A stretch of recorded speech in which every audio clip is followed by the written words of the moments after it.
La réponse, c'est non. Une idée n'est jamais protégée par le droit d'auteur. L'idée. D'accord ? Donc, exemple d'idée sur Internet, le fait de mettre en relation des personnes qui souhaitent louer leur appartement avec des personnes qui souhaitent louer une chambre d'un appartement, donc Airbnb, ça c'est une idée, c'est pas protégeable. Demain, si je veux faire un site sur la même idée, je peux le faire sans aucun problème. En revanche, si je reprends la charte graphique, jamais. En droit français, ah oui, je précise, je ne parle que en droit français, hein, bien sûr. Voilà. Mais ce n'est jamais protégeable. À chaque fois que j'ai fait une conférence, il y a toujours ce mythe. Si un jour vous trouvez la personne qui a lancé cette idée que cette différence font qu'il n'y a pas contrefaçon, il faut absolument que je la rencontre parce que c'est un mythe depuis assez longtemps. Non plus. Juridiquement, c'est complètement faux. Musique, dessin, mode, vous pouvez très bien avoir une contrefaçon, même, donc une contrefaçon, une copie de droit d'auteur, même si vous avez cette différence. Donc ça, faites très attention à ça, parce qu'à une époque, j'avais des clients, donc je nommerai pas, mais qui travaillaient dans la mode, qui étaient des marques moins chères, qui copiaient les marques plus chères, et dans les bureaux de style, on leur disait, il n'y a pas de problème, tu fais cette différence, et ils ne pourront pas nous attaquer. Bon, c'est faux. Ce qu'on va protéger, c'est la mise en forme. Comment ? Non plus. Le concept, c'est l'idée. La mise en forme, ça va être, par exemple, voilà, on prend le taille-crayon qui est sur la table, qui a été transformé en pot à crayon. L'idée de faire un taille-crayon en pot à crayon, c'est une idée. En revanche, le dessin exact, le choix de la matière, le résultat, en fait, la forme, si elle est originale, donc il y a ce critère très subjectif de l'originalité, là il y a un droit d'auteur. Et donc demain, si je veux faire exactement ce même taille-crayon, eh bien on pourra considérer que je copie non pas une idée, mais une forme originale. Un exemple qui est assez parlant, venteprivée.com, vous voyez tous le site, ils ont été pas mal copiés et on a reconnu que ce qui était original, c'était pas de faire un site de vente en ligne, heureusement, mais simplement le choix des couleurs, ce noir et ce rose, le papillon. Voilà, ces éléments-là, on a considéré que c'était protégé par le droit d'auteur. Et donc demain, si je fais un site de vente en ligne, je ne peux pas reprendre cette combinaison du rose et du noir, la même police, le petit papillon rose qui est sur tous les sites et toute la charte graphique de vente privée.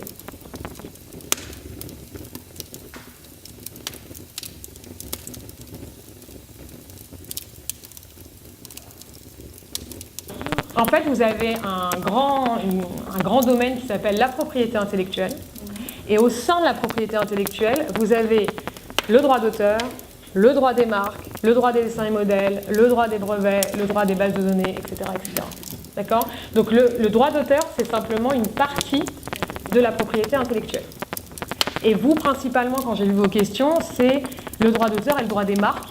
Donc les deux font partie de la propriété intellectuelle qui vous concerne principalement quand on travaille dans la pub ou quand on est créatif. Et au sein du droit d'auteur, je fais juste une aparté, mais ça peut vous être utile. Il y a deux types de droits. Il y a les droits patrimoniaux et les droits moraux. Parce qu'il y avait également une question, on me disait, on m'a demandé de céder mes droits de propriété intellectuelle, je croyais que ce n'était pas possible. Alors, vous pouvez céder vos droits de propriété intellectuelle, vous allez céder vos droits d'auteur uniquement la partie droit patrimonial. Vous ne pourrez jamais céder vos droits moraux. Est-ce que vous voyez la différence entre les deux ? Donc il y a des artistes dans cette salle et personne, c'est intéressant de se rendre compte effectivement. Alors, les droits patrimoniaux, c'est simple, patrimonial. Donc c'est les droits que vous allez vendre pour récupérer de l'argent, pour faire simple. Et donc c'est le droit de reproduire l'œuvre, de la représenter et de l'adapter.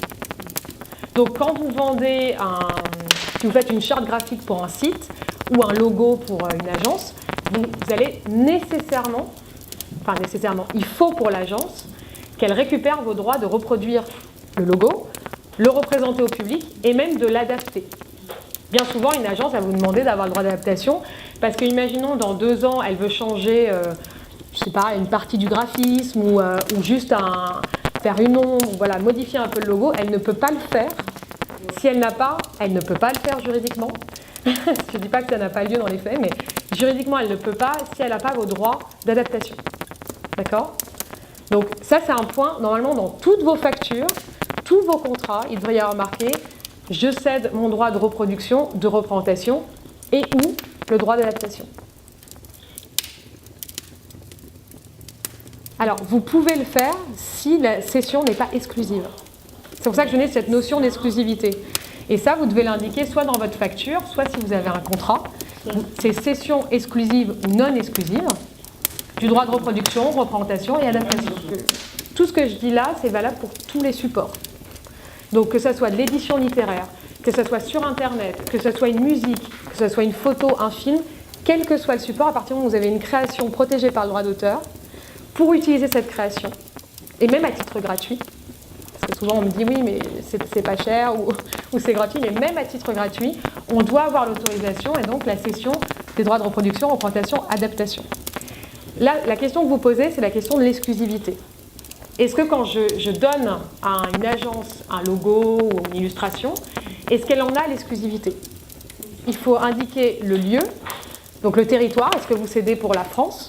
Est-ce que vous cédez pour le monde entier ou pour l'Europe? Enfin voilà, vous indiquez les territoires sur lesquels la cession va être effective et ensuite la durée.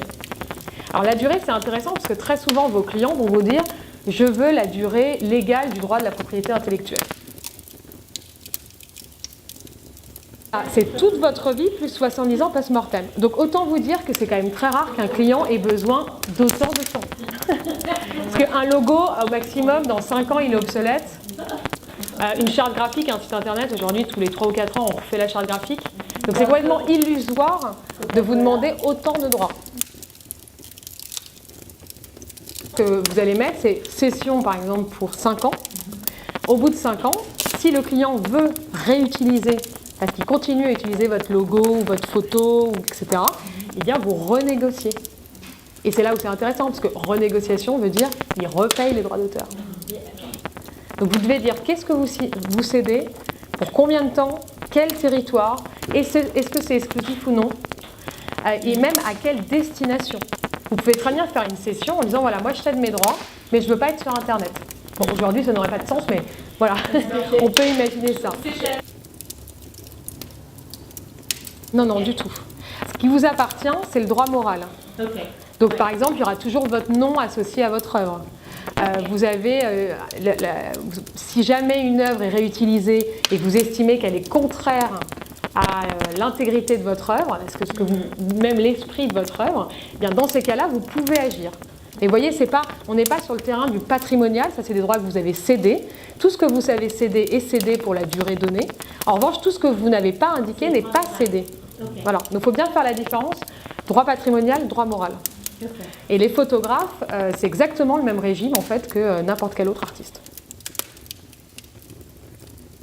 C'est la même chose, vous n'ouvrirez pas le code de propriété intellectuelle, mais si vous le faisiez, vous verriez que c'est exactement, il y a un régime, quelle que soit l'œuvre, quel que soit l'artiste.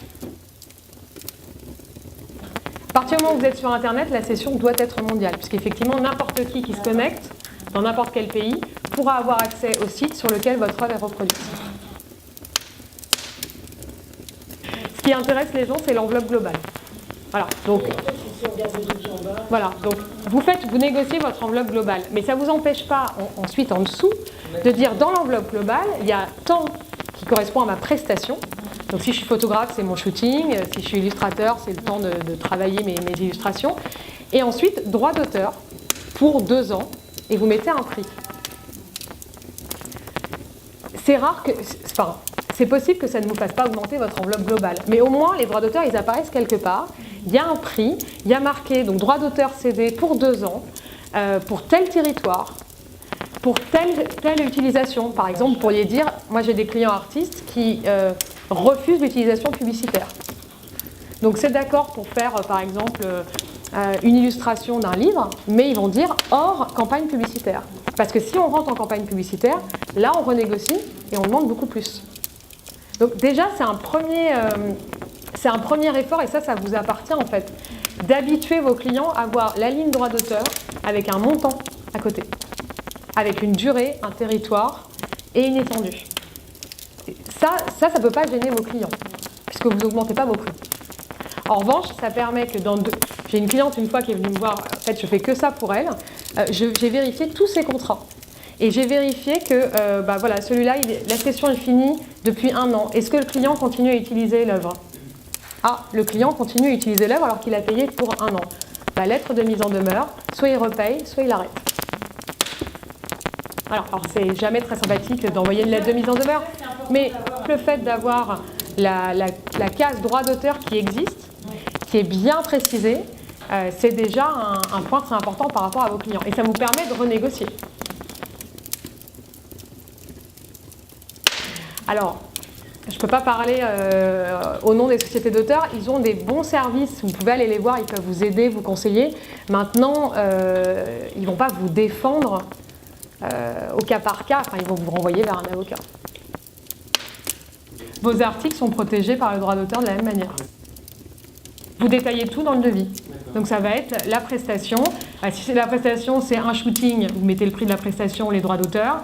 Après, s'il y a de la rédaction d'articles, pareil, prestation, droit d'auteur. En fait, pour chaque œuvre, vous détaillez le prix de la prestation et le prix du droit d'auteur. Après, si c'est trop compliqué, vous pouvez ne pas détailler. Mais en fait, ce qui est difficile à comprendre, c'est que, étonnamment, plus vous allez détailler, plus ça va vous être favorable. Voilà. Mais parfois, on a un peu la flemme, où on se dit, bah non, on fait l'enveloppe Vogel. Et en fait, c'est vraiment, plus on détaille, plus déjà le client voit ce que vous faites. Puis en fait, c'est pas juste un paquet d'œuvres, mais c'est chaque œuvre est identifiée. Vous pouvez aussi prévoir que les photos, par exemple, vous allez dire, c'est 2 ans, et pour l'article rédactionnel, ça va être 50 sessions. Vous voyez, ça vous permet de varier et de négocier.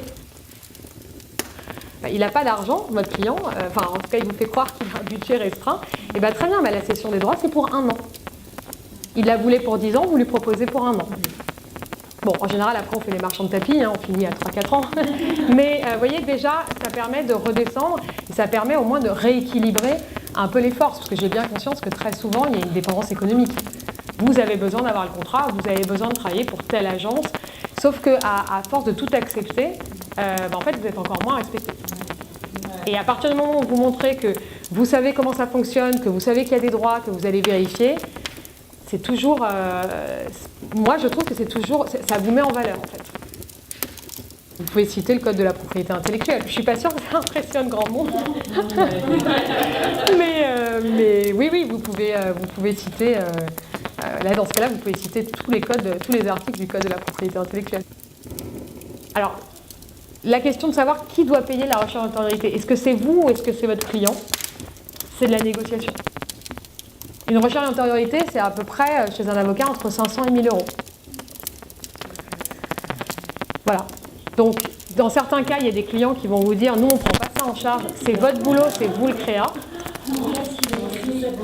À partir du moment où vous allez être rémunéré et que vous allez percevoir le prix de la prestation et des droits d'auteur, c'est que votre offre est originale.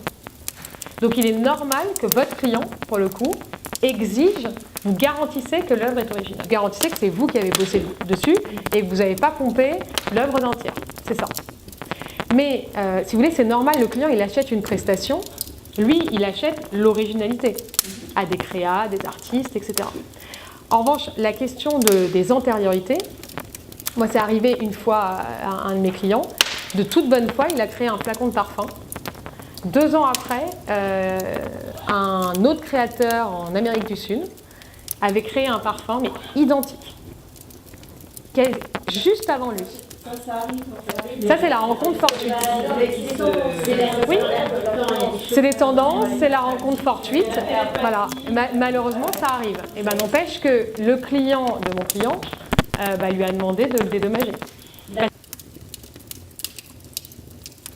Une œuvre, une marque, c'est pas la même. Du coup, vous voyez, c'est droit d'auteur, droit des marques. Une œuvre. Alors, une œuvre, on ne va jamais la déposer. Le droit d'auteur, en fait, il suffit, là vous faites un dessin, c'est original, vous avez un droit d'auteur. Vous n'avez aucune démarche à faire pour qu'un droit d'auteur vous soit reconnu. Donc après, vous pouvez faire, mais c'est énormément de travail, des recherches d'antériorité, où votre client peut faire une recherche d'antériorité, mais ça coûte très cher. Il n'y a pas un organisme officiel qui nous permet... Il y en a plein, mais c'est pas gratuit. Mais il y en a plein. Des entreprises qui vont vous proposer de faire des recherches d'antériorité en droit d'auteur, il y en a beaucoup.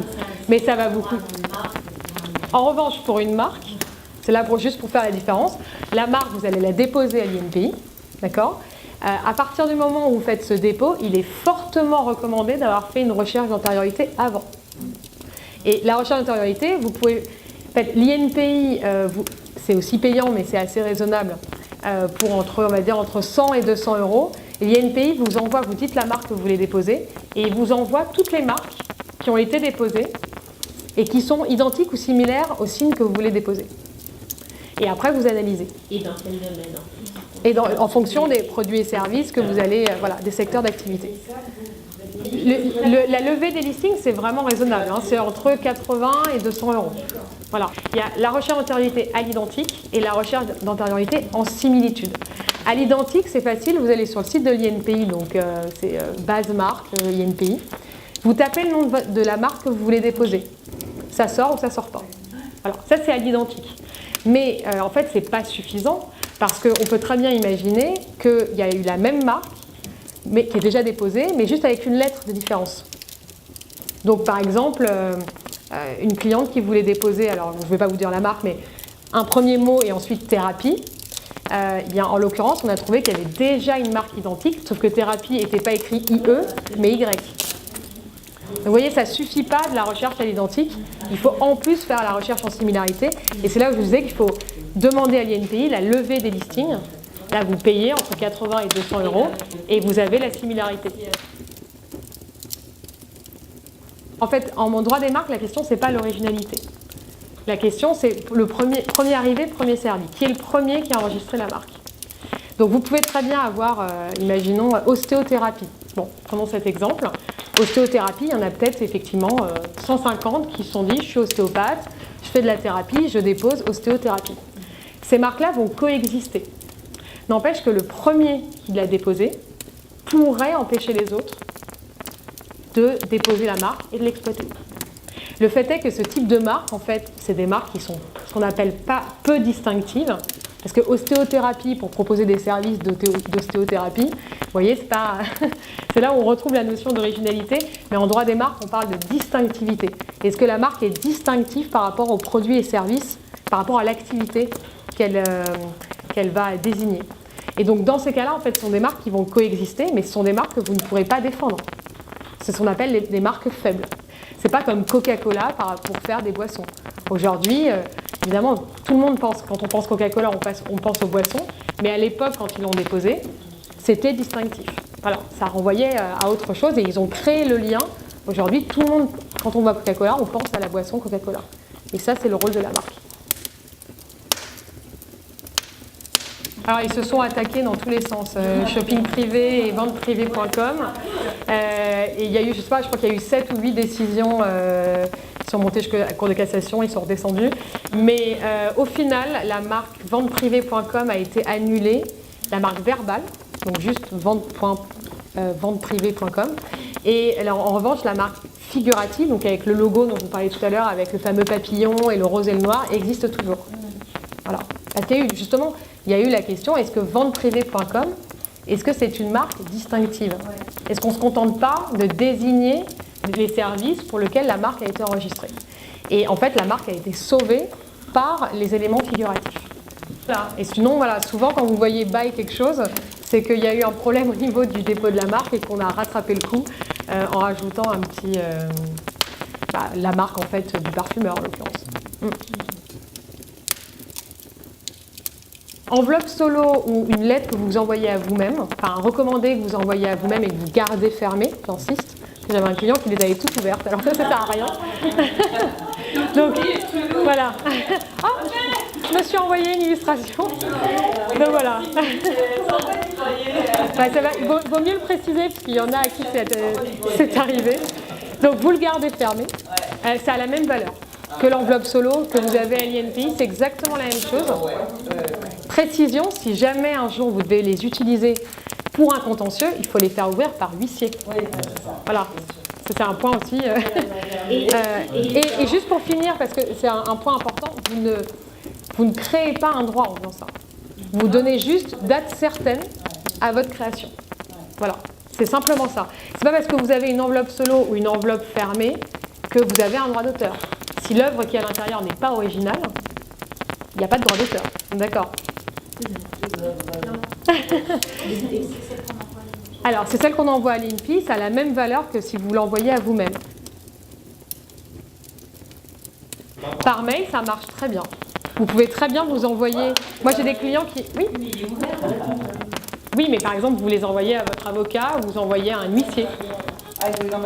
Voilà. Mais à partir du moment où un huissier peut venir sur votre boîte mail et constater qu'à telle date, vous avez envoyé par exemple votre création à un client, vous l'ouvrez ou vous ne l'ouvrez pas, toujours est-il qu'il faut que ce soit un huissier qui constate. Donc moi je trouve ça plus intéressant, alors moi mes clients ils me l'envoient à moi, mais sinon de l'envoyer à un huissier directement. Mais si jamais on est dans un litige et que vous n'avez aucune autre preuve de votre création qu'un mail que vous êtes envoyé à vous-même, bah on prend quand même. Voilà. Il y a des gradations dans la qualité en fait de la date. Le mieux c'est le courrier ou l'enveloppe solo. Et l'enveloppe solo, bah, c'est 15 €. Donc voilà, c'est vrai que si vous créez énormément,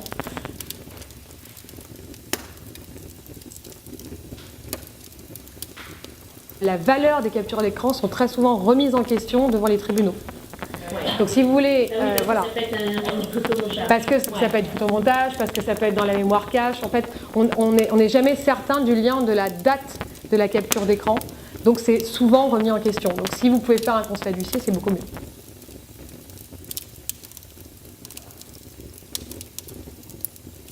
Soit une rémunération forfaitaire, il vous donne une somme pour un an, soit vous faites, voilà, c'est la licence classique, soit il y a une sorte de pari un peu sur l'avenir, et ce qui peut être intéressant, et c'est un coup de poker. Bah, les deux, une partie en forfait et une partie, oui, ça on peut. Non, mais la question que moi je me pose, c'est vraiment à la bonne foi de... Ah. Alors,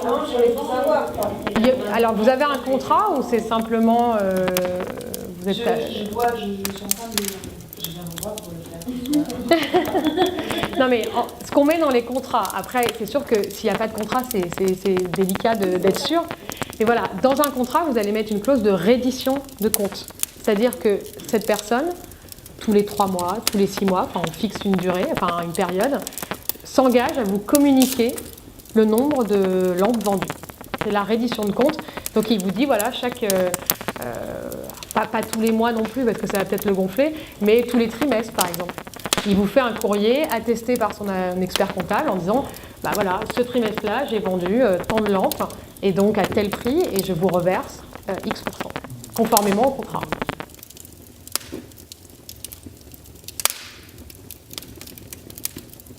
Un salarié illustrateur en agence ne peut pas, dans son contrat de travail, peut-être que vous l'avez déjà signé, hein, cette clause, mais elle n'est pas bonne, je cède tous mes droits d'auteur sur toutes les œuvres que je vais réaliser dans le cadre de mon contrat de travail.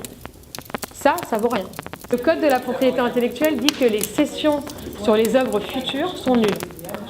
Donc c'est pour ça que normalement, vous devez toujours céder vos droits sur des œuvres qui existent ou qui vont exister, mais très précisément. L'objectif, c'est de protéger les auteurs. Et donc la protection des auteurs, elle passait par là, en disant, mais moi demain je suis une agence, j'achète toutes les œuvres que cet artiste va faire pendant 20 ans. Du coup, vous imaginez le lien économique entre l'artiste et l'agence. Donc ça, c'est interdit. Et il y a eu plusieurs contrats annulés là-dessus. Et maintenant, il faut quand même un peu attention à ça. Vous ne pouvez pas céder vos droits sur des œuvres futures, de manière globale, en fait. Ça, c'est pas possible.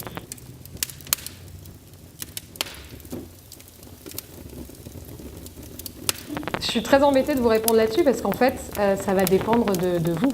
Est-ce que vous êtes connu? Est-ce que vous êtes la personne en vogue que tout le monde veut en ce moment ou pas? C'est vraiment la négociation, c'est vraiment une question des forces en présence. Ça dépend de la diffusion. Non, mais absolument. Et en revanche, ce qu'il faut avoir en tête, c'est que vous pouvez, ce que je vous disais tout à l'heure, vous pouvez réduire pour un même prix. Vous pouvez dire, bah, ok, moi j'accepte ce prix-là, mais c'est pas 50 diffusions, c'est pas 50 droits d'auteur, c'est 1 an. Ou voilà, ou c'est pas publicitaire, etc. C'est juste tel secteur. Ou c'est pas pour l'Europe, c'est uniquement pour la France. Vous pouvez faire 6 mois, vous pouvez faire une journée. Hein. Ça peut être extrêmement, voilà. Donc ça, n'hésitez pas à jouer là-dessus parce que ça voudra, enfin, dire aux clients, bah, si vous voulez plus que la France, si vous voulez l'Europe, eh ben c'est tant en plus. Mais malheureusement, il n'y a pas de tarif, il n'y a pas de barème. C'est vraiment de la pure négo.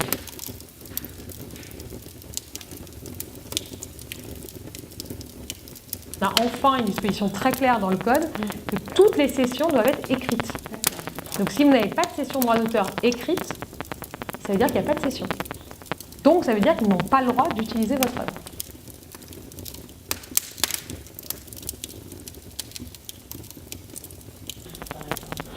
Avec ce que je viens de vous dire, à votre avis? Non, il n'y a pas eu de cession. Qui est l'auteur de la signature? Le créatif. C'est lui qui a les droits.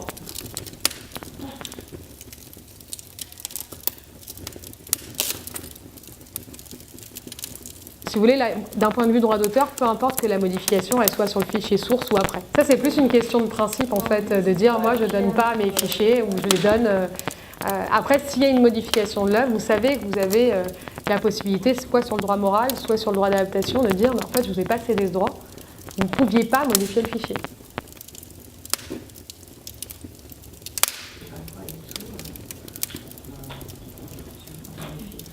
Effectivement, sinon c'est...